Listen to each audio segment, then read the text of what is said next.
Are we looking at thousands of craft and hundreds of thousands of soldiers?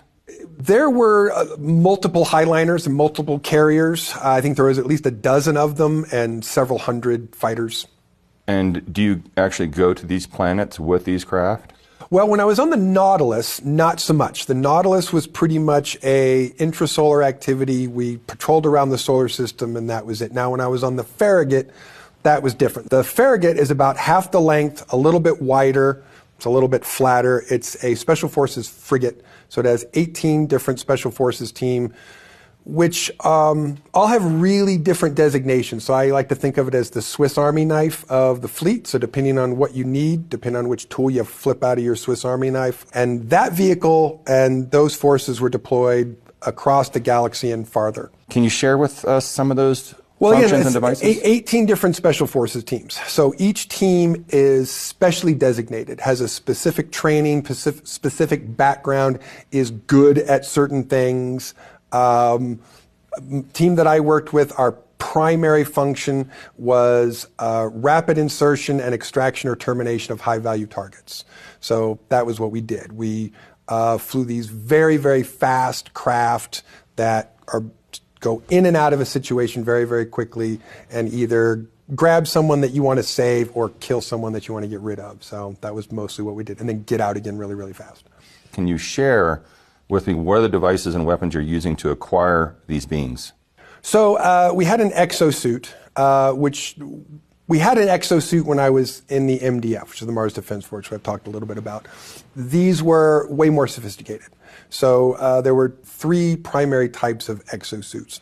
There was what we sort of call it the baby exosuit because it's small and it's tight to the body and has small hydraulics and stuff in it. Gives you about a 25% increase in strength, endurance, and speed.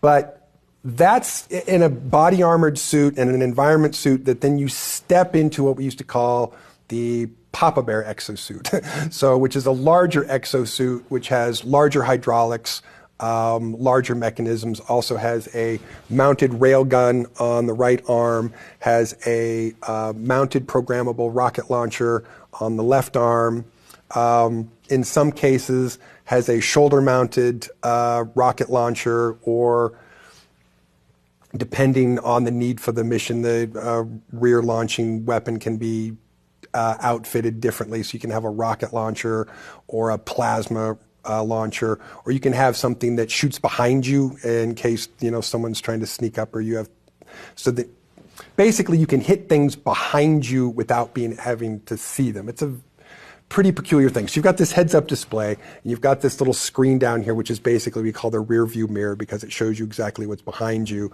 And it's got a little targeting reticule. And so if all of a sudden I see something light up in the infrared on that back screen, then there gives me an option to target and launch basically with a verbal command.